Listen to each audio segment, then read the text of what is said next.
Greetings, fellow action figure connoisseurs, and welcome to another episode of Digital Caveman Presents Star Wars Wednesday. I, as always, am your host, the Digital Caveman, and today I will be presenting you with Star Wars The Black Series Clone Commander Bacara. Let's get into it!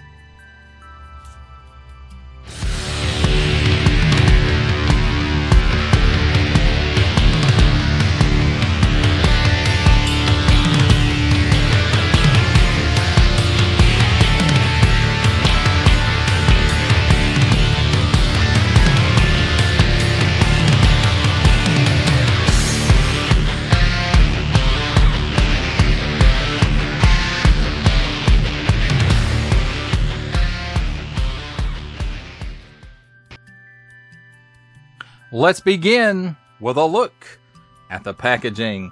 And here on the top we have nothing but tape and the peg hook holder. Star Wars The Black Series on the front.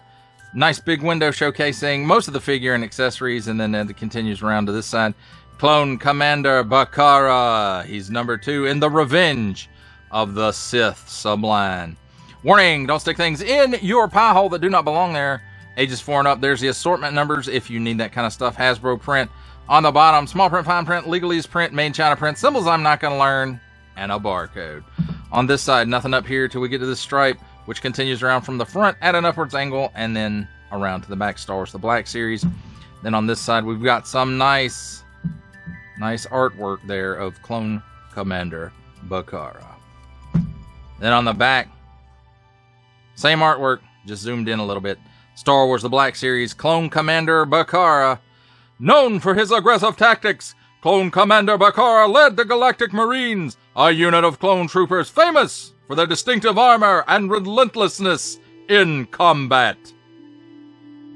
And then, attention, especially don't stick things in your French pie hole that don't belong there, and he's O2 again in Star Wars Revenge of the Sith. Includes figure and 2 accessories. Warning, attention, Octoon. Don't stick things in any other language pie hole that do not belong there. Don't give it to baby, small, fine, legalese made China print, Disney print, and Hasbro print. That, my friends, is a look at the packaging. Let's take a look at the figure and his accessories. And here we have handy dandy tweezers to help us take a look at the accessories. And first up, we have his smaller blaster. Nothing we haven't seen in the line before. Nice molded details. Looks like what it is supposed to be. Pretty cool. That's what it's supposed to be. And there I go, knocking him down. And then here we have his longer rifle that a lot of clones used. This is the one that Bacara actually used to blast Ki-Adi-Mundi right in the face. Or was it the back? No, I think he turned around. Yep. That's the one, my friends. Now let's take a look at the figure. And as you can see, he's got some nice paint apps going on here on the face. It's probably molded all in white plastic. This piece might actually be an overlay that's glued on to a head. It's not your standard clone head though. Otherwise this piece wouldn't fit and may be modified. These pieces on the side look like they might be separate pieces glued on as well. Then he's got some paint apps here. So this is probably molded in this gray color. At least I think it's gray. Don't make fun of handicapped people. I'm colorblind. So there you have some paint there. Some black paint around here and for this antenna as well. Black for the lenses of his bucket, and then he's got some silver paint apps here and some black paint apps there as well, and then some paint apps down here for the comm units, vocorders, and all of that good stuff. On his overlay here, he's got some paint going on here, and that's quite cool looking. I never realized it actually, was supposed to have shiny metal looking parts to it like that. And then he's got this nice buckle here, this nice shoulder pad. Nothing much going on in the back except for where the gaps in the armor are. He's got these pieces right here that do, my friends, go under his comma, but they do not connect up to anything. They just kind of set under there for a nice visual, I suppose. So there's his belt. It looks like maybe the straps go down into the waist, or maybe they're attached to the belt. It's a little hard to tell. So, and some paint down here on the bottom of the boots. So, you know, other than just a few things here and there, it's pretty standard clone. He does have his little backpack thing going on here. Let's talk about his articulation real quick. He can look up hardly any at all. He looks down that far. He's got just a slight bit of chicken neck. He's got some waggle. He can do the full exorcist, and the head appears to be on a dumbbell at the top and a ball joint at the bottom. He does have some butterfly in his shoulders, though, so back that far, forward that far. It really doesn't make a whole heck of a lot of difference. This top armor piece goes, you know, it goes down into the shoulder and it pins through. The pin in the shoulder pins, or the pin in the arm pins through into the shoulder.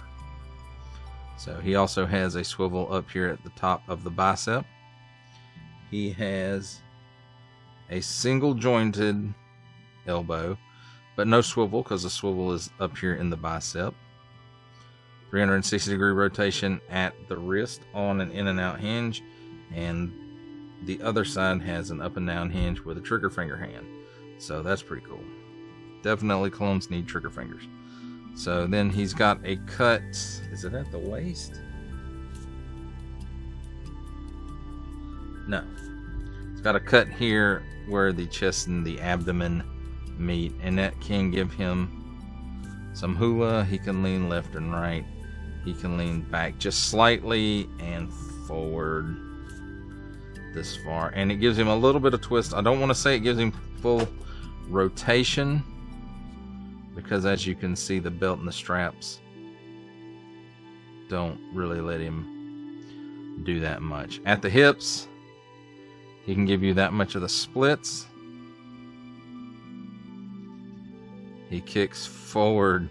Well, he can kick forward that far with some outswing and twist, but without much outswing, just that far. And then backwards, not hardly any at all. There is a rotation here at the thigh where the armor and the leg meet. So you probably can finagle it to do 360 degrees, but I don't really recommend it. At the knee, gives you that much bend, and it's a single hinge and swivel. So it does swivel around 360 degrees. These knee pieces and the elbow armor are separate.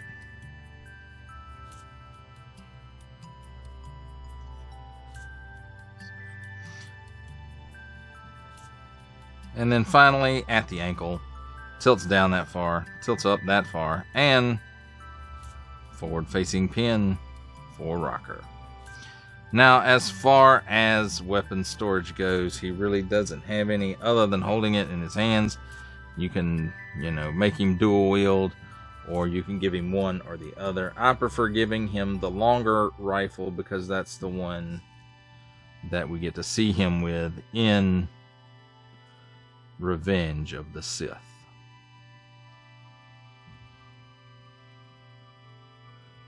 Too bad they didn't decide to put this guy out on the retro card, but that would have made him a Walmart exclusive, and that can sometimes be a no-no. So there you have it, my friends. I'll look at the figure and his accessories. It's time for my favorite part of a review, comparisons.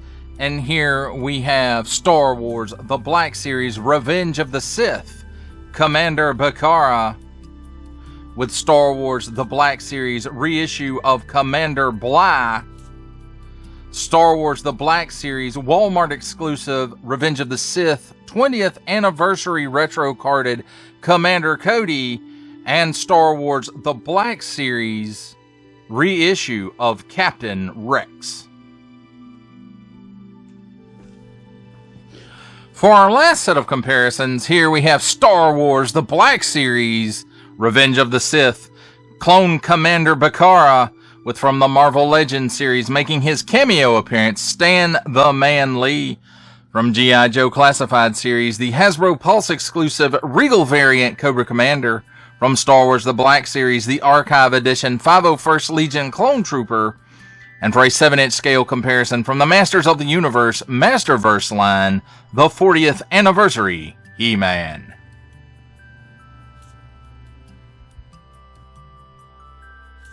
For final thoughts on Star Wars The Black Series Revenge of the Sith Commander Bacara, or Clone Commander Bacara, if you want to be super specific, I have to say, I think this is a really cool clone figure. I mean, if you're not into the clones, then, you know, maybe this one is a pass for you, especially when this guy didn't even have a speaking line in the movie. I don't remember him much from the Clone Wars, but, you know, the one thing that he did appear in a movie for, he's much remembered for, and that is committing Order 66 on Ki-Adi-Mundi, along with the rest of his Star Corps.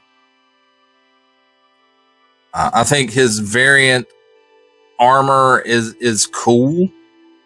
I can see why it probably wasn't adopted throughout the entire clone army, but nonetheless, it looks cool. And, you know, I'll like this figure. I'll like him a lot better when they give him some of those Galactic Marines to go with him. That would be really cool as well. But the range of motion on this guy, the mold, or the sculpted detail rather, you know, it's pretty good. The overlay's decent, even though they do hinder the movement, except for those straps around his legs. And I understand why they made them the way that they did, but it's kind of, I don't know, seems kind of halfway there, if I'm being 100% honest. So, but, you know, if you like clones, then you're going to like this guy, especially since this is the guy who led the charge to commit Order 66 on Ki-Adi-Mundi. Well, that does it for the review. I hope you enjoyed it. I enjoyed making it. Only support from viewers like you make this programming possible. Each view does count, and I do appreciate each and every single view I receive. Thank you, and thank you so very, very much for supporting this channel through viewing. If you are interested in supporting my channel further, I am now offering memberships at various tiers. Click the join button on my YouTube page, or check this video's description for the link and see if any membership offers are right for you, but only if you are in a position to do so. Comment below, like, share, subscribe if you would like to see more content or just help the channel grow, or both, that's even better.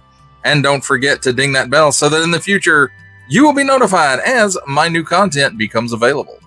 That's a wrap, folks. I'll see you next time.